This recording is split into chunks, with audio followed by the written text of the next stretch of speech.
वो एग्जैक्टली ऐसा ही होगा, बस जो आपका सेंटर है दैट विल बी डिफरेंट। तो उस चीज़ को हमें जो है बहुत ही ज़्यादा अपने आप को हैबिचुअल करना पड़ेगा कि ये एग्ज़ाम है, दे एग्ज़ाम में। तब भी हर एक क्वेश्चन का वेटेज इज 4 मार्क्स।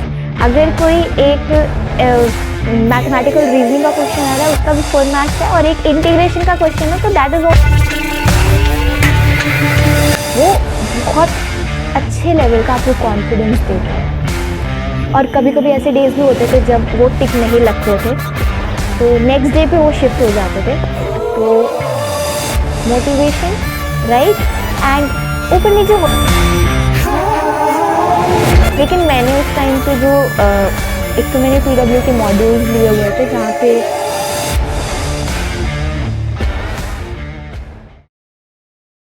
जब मैंने प्रिपरेशन स्टार्ट की तो सबसे पहले तो मैंने यूट्यूब के ही लेक्चर्स देखे थे कि how to start preparation basically.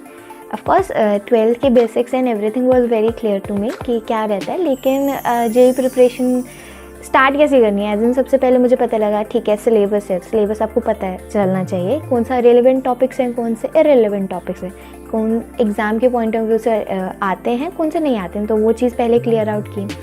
And then उसके बाद कि मैंने जब पढ़ना स्टार्ट किया तो मुझे एक चीज़ फील हुई उस टाइम पे कि मुझे डायरेक्शन की नीड है।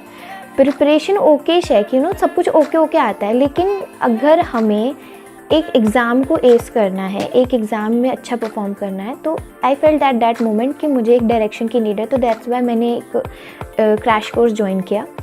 फिर फिज़िक्स वाला का था वो क्रैश कोर्स, मैंने वो ज्वाइन किया। वहाँ से मुझे डायरेक्शन मिली कि मुझे इस वे से अपने प्रिपरेशन को लेवल अप करना है। एंड देन जब मैंने वो भी किया उसके बाद जब एग्ज़ाम देते हैं तो उससे पहले जो सबसे इम्पॉर्टेंट चीज़ मुझे भी रियलाइज़ हुई जब मैं यूट्यूब वीडियोस देखती थी, तो जो ऑलरेडी IITs में थे वो स्टूडेंट्स के रिव्यूज़ देखती थी, तो दे ऑलवेज यूज टू से गिव मॉक टेस्ट, और इवन हमारे कोर्सेज में बोला जाता था कि मॉक टेस्ट की इंपॉर्टेंस बहुत ज़्यादा है। लेकिन अब जो चीज़ कभी आपने परफॉर्म मॉक टेस्ट नहीं दिए तो बहुत रेजिस्टेंट होते हैं। फर्स्ट ऑफ ऑल मैं बहुत ज़्यादा रेजिस्टेंट होती थी कि मुझे बहुत टाइम लगता था कि मॉक टेस्ट कैसे स्टार्ट करने हैं देना। तो स्टार्ट किया देना, एक वीकली से स्टार्ट किया था, और अपने आप से बस ये कहा था कि इस एग्ज़ाम में 3 आवर्स का रहता तो बैठना है एटलीस्ट, क्योंकि eight the end of the day जो एग्ज़ाम होने वाला है वो एग्जैक्टली ऐसा ही होगा, बस जो आपका सेंटर है दैट विल बी डिफरेंट। तो उस चीज़ को हमें जो है बहुत ही ज़्यादा अपने आप को हैबिचुअल करना पड़ेगा कि ये एग्ज़ाम है। तो मैंने क्या किया कि वीकली स्टार्ट किया देना। एंड मॉक टेस्ट के टाइम पे ना मुझे एक चीज़ जो रियलाइज़ हुई वो ये थी कि थ्योरी बहुत कर लिया, लेकिन एट द एंड तो एग्ज़ाम ही देना है ना। तो जब वो किया तो स्टार्टिंग में मार्क्स बहुत कम आते थे, प्लस 3 आवर तक बैठा भी नहीं जाता था। तो एक बार तो मुझे याद है कि मैं मॉक टेस्ट दे रही थी एंड देन मेरा 1.5 आवर में ही ऑलमोस्ट, जितना मुझे याद है, मैं उठ गई उस एग्ज़ाम से कि मुझे नहीं देना, क्योंकि वो सिटिंग कैपेसिटी ही नहीं थी उस टाइम तक कि इतने देर तक बैठ के स्क्रीन के सामने पेपर लेके पेन लेके सॉल्व करने क्वेश्चन, और वो भी टाइम बाउंड में। तो वो एक एक्सपीरियंस रहा। उस टाइम ना बहुत ऐसे डीमोटिवेशन फील हुआ कि नहीं यार मेरे को नहीं देना, पेपर नहीं देना। लेकिन उस चीज़ को रिव्यू किया, फिर और स्टूडेंट की वीडियोस देखे, तो ये चीज़ समझ आई कि ये सभी के साथ होता है। It's a common problem, it's not something जो मेरे साथ पहली बार हो रही है, बहुत सारे बच्चों के साथ होती है। उस चीज़ को समझा एंड देन दोबारा अपने आप को सेकंड मॉक टेस्ट के लिए गया। इस बार थोड़ा अलग ये चीज़ थी कि मेरी जो 3 आवर्स तक मैं बैठ पाई, प्लस इवन तो मेरे मार्क्स कम आए स्टार्टिंग में, I was able to score 40-50 marks ऐसे ही, लेकिन उससे एक जो कॉन्फिडेंस मिला वो ये था कि एटलीस्ट मैं 3 आवर तक बैठी और मैंने क्वेश्चन सॉल्व किए। वो एक पॉजिटिव रिस्पॉन्स मैंने उस एग्ज़ाम से लिखा। एंड देन फर्दर धीरे धीरे जब हैबिट बिल्ड हुई, वी से देयर इज़ अ सेइंग कि 21 डेज़ लगते हैं हमें एक हैबिट को बिल्ड करने के लिए। तो उतना मैंने टाइम लगाया उस चीज़ पे, मॉक टेस्ट पे। और जब भी मैं मॉक टेस्ट देती थी तो 2-3 बार में भी मैंने ऐसा हुआ कि PCM का फ्लो रखा हो कि पहले फिज़िक्स करेंगे, केमिस्ट्री, फिर मैथ, फिर मैंने केमिस्ट्री फिज़िक्स मैथ किया, फिर मैंने मैथ केमिस्ट्री फिज़िक्स, ऐसे डिफरेंट कॉम्बिनेशंस ट्राई किए। मुझे जो मेरे लिए बेस्ट उस टाइम लगा कि मेरा परफॉर्मेंस देखा मैंने कि किस पे ज़्यादा बेटर आ रहा है, तो मेरा था कि chemistry, then math and then physics.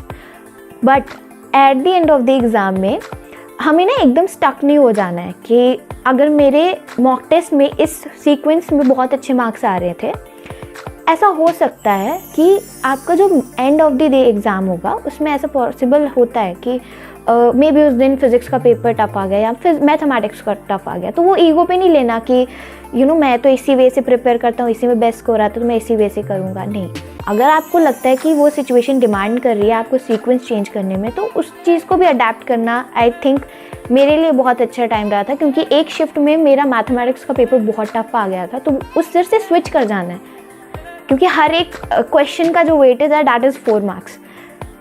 तो मुझे उस टाइम ऐसा लगा कि स्टक नहीं हो जाना है, ईगो पे नहीं ले लेना है। प्लस अगर कोई क्वेश्चन है जो हमसे नहीं हो पा रहा है eight the end of the day exam में, तब भी हर एक क्वेश्चन का वेटेज इज़ 4 मार्क्स। अगर कोई एक मैथमेटिकल रीजनिंग का क्वेश्चन आ रहा है उसका भी 4 मार्क्स है, और एक इंटीग्रेशन का क्वेश्चन है तो दैट इज़ ऑल्सो 4 मार्क्स। तो हमें ये देखना है कि हमें 4 मार्क्स चाहिए। जैसे कि लो हैंगिंग फ्रूट्स को फर्स्ट ऑफ ऑल पिक करना चाहिए रादर देन जो हाइट में ज़्यादा उसमें हो। तो इसीलिए वो सारे क्वेश्चंस पिक किए जहाँ से मैक्सिमम आउटपुट निकल सके। मॉक टेस्ट दिए एंड देन उसके बाद उनको एनालाइज़ किया। एनालाइज़ करने के लिए एक प्रॉपर कॉपी थी मेरी, जिसमें कि मैं हर टेस्ट के बाद एनालाइज़ कर लेती थी। एंड स्टार्टिंग में नहीं करती थी, इट वाज सेकेंड थर्ड जब मॉक टेस्ट दिया देन स्टार्ट किया एनालाइज़ करना अपने मॉक टेस्ट को। उससे बहुत ज़्यादा इम्प्रूवमेंट हुआ। प्लस टाइम टेबल बहुत सारे जब मैं भी अपनी प्रिपरेशन कर रही होती थी, I think you do also, सभी ऐसा कर रहे होते हैं कि कौन सा टाइम टेबल है which will get us into IIT या JEE मीन्स अच्छा हो जाएगा। तो मैं भी ये चेकआउट करती थी वीडियोस की, कौन सी ऐसी वीडियोस हैं, कौन सा टाइम टेबल है जिसको फॉलो करना चाहिए। एंड तो मुझे वीडियोस देखने के बाद एक चीज़ समझ आई कि टाइम टेबल तो अपना होना चाहिए। कुछ ऐसे साइंटिफिक मेथड्स होते हैं ऑफ कोर्स जिससे हेल्प होता है स्टडी के लिए, लेकिन at the end of the day time table आपके अकॉर्डिंग होना चाहिए।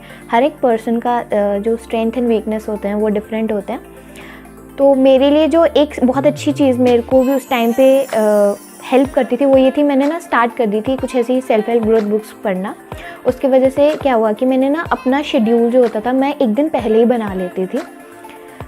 एक दिन पहले ही अगर मैंने अपने डे को प्लान कर लिया तो जो नेक्स्ट डे है मुझे सोचना नहीं है ज़्यादा कि मुझे इस दिन क्या करना है, मुझे उस चीज़ को एग्जीक्यूट करना है जो मैंने लास्ट डे पे लिखा हुआ है।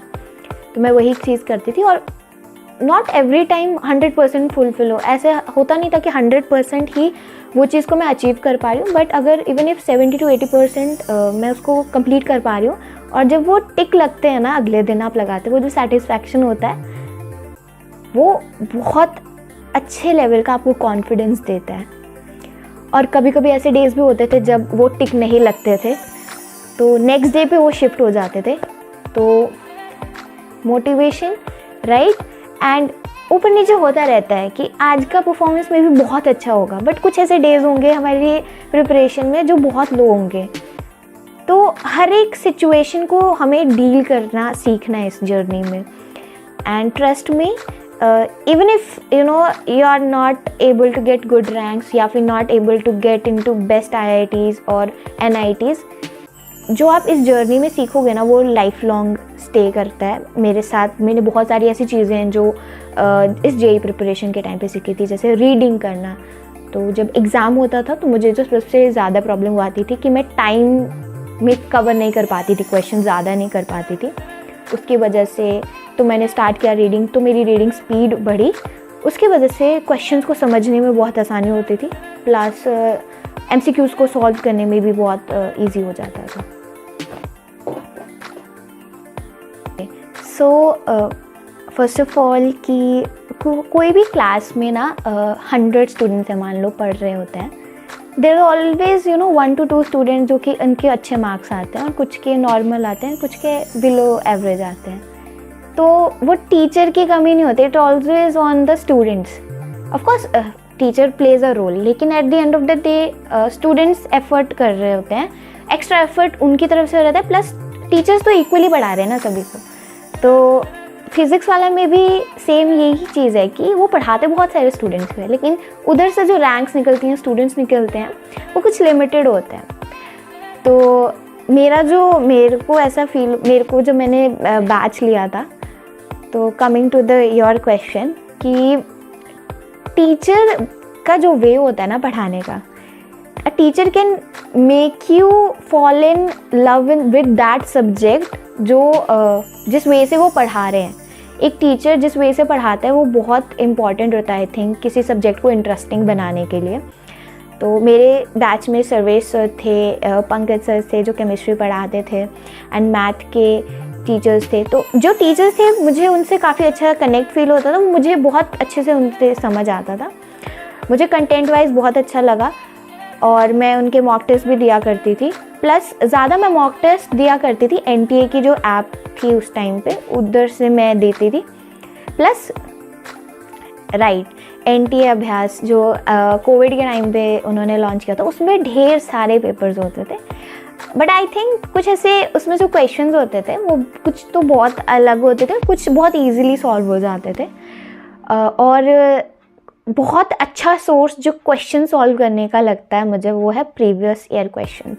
वो एक बेस्ट रिसोर्स इसलिए है वो क्योंकि किसी के लिए लास्ट ईयर वो एक एक्चुअल जेईई मेंस का एग्ज़ाम था। ऑफ कोर्स हर ईयर में there are some changes in the exam pattern, लेकिन जो रीसेंट प्रीवियस ईयर होते हैं उससे आपको एक आइडिया मिल जाता है कि कौन से टॉपिक्स को इम्पोर्टेंस दी जा रही है। और मैं एक और चीज़ आई थिंक तुमने भी फॉलो किया होगा, वो ये था कि जब मेरी जिस दिन शिफ्ट है उसके पिछले दिन तो कुछ शिफ्ट होती हैं, शिफ्ट वाइज होते हैं पेपर्स। तो फॉर एग्जांपल मेरा परसों शिफ्ट है, तो जब 2 दिन जो बैक शिफ्ट में बहुत सारे पेपर्स हुए होंगे तो ऑनलाइन अवेलेबल हो जाते हैं, कुछ सॉल्विंग होती है, पेपर सॉल्विंग, तो मैं उनको कर लेती थी। तो उससे एग्जैक्टली बहुत सिमिलर क्वेश्चंस आते हैं एग्ज़ाम्स में। Exactly of course numerical values ऊपर नीचे हो जाती है, लेकिन बहुत सिमिलर टाइप ऑफ क्वेश्चंस पूछे जाते हैं। बिल्कुल उस टाइम पे एक चीज़ वो पता लगती है कि एनटीए इस साल कौन से टॉपिक्स पे फोकस कर रहे हैं, तो वो एक प्रोबेबिलिटी आपको पता लग जाती है कि इस चैप्टर से इस तरह के क्वेश्चन आएंगे, मैं इस टॉपिक को प्रिपेयर कर लेती हूँ। तो मैं तो इस वे से प्रिपेयर कर रही होती थी।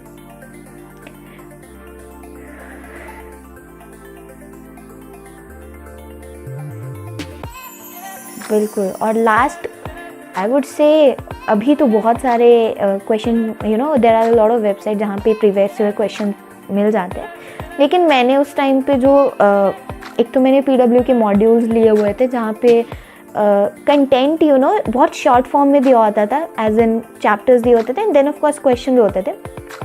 अब मेरे पास इतना ज़्यादा टाइम तो नहीं था कि मैं हर लेवल वाइज एक्सरसाइजेज होती हैं उनके मॉड्यूल्स में वो लगाऊं, लेकिन मैं उनका जो कंटेंट है वो शॉर्ट नोट्स की तरीके से देखती थी कि एज अ रिविजन हो जाएगा मेरे इंपॉर्टेंट हाईलाइट वगैरह करके, उस वे से देखती थी, प्रीवियस ईयर क्वेश्चन लगाती थी। और जो 3rd लेवल की एक्सरसाइज होती थी उनको क्वेश्चंस को कर लेती थी, क्योंकि हर एक क्वेश्चन को करने का उतना टाइम नहीं था, तो इसलिए मैंने प्रेफरेंस दी उन क्वेश्चंस को जो थोड़े से मॉडरेट डिफ़िकल्ट के रेंज में आते थे। तो मुझे ऐसा लगा कि उस कोर्स ने मुझे एक डायरेक्शन दी। अगर आप सोच रहे हो परचेज़ करने का तो आई वुड से कर सकते हो। अगर आपको लगता है कि आप खुद कर लोगे यूट्यूब से, there are lot of resources की आजकल के टाइम में कमी नहीं है, लेकिन अगर if are somebody like me जिसको थोड़ा सा डायरेक्शन चाहिए तो ऑफ कोर्स जो एक पेड कोर्स होता है it will help a lot. First of all जब आप आईआईटी में आ जाते हो ना, जो फर्स्ट टाइम आप एंटर करते हो उस कॉलेज में, जितने भी टाइम की आपकी प्रिपरेशन होती है वो वर्थ इट हो जाती है उस टाइम पे। वो जो एक फीलिंग होती है जब आप अपने पेरेंट को गेट पे लेकर आते हो और वो पिक्चर क्लिक करवाते हो ना, वो जितने भी आपने एफर्ट्स किए हैं ना, वो आपको लगता है कि हाँ मैंने कुछ अर्न किया है। तो वो जितने भी लोज और हाईज आते हैं ना, उनका एक मीनिंग बनता है eight the end of the day. तो जब ऐसे आईआईटी में एडमिशन हुआ, जो पहले दिन हमें प्रोफेसर्स ने जब हमारा ओरिएंटेशन होता है तो पहली चीज़ वो ये बोली थी कि there is a lot of hype कि आईआईटी कर लो तो लाइफ सेट है। I would say life is not set every time, हर बार तो लाइफ सेट तो नहीं हो जाती, लेकिन ईजी हो जाती है, अपॉर्चुनिटीज़ बहुत ज़्यादा आपको मिल रही होती है।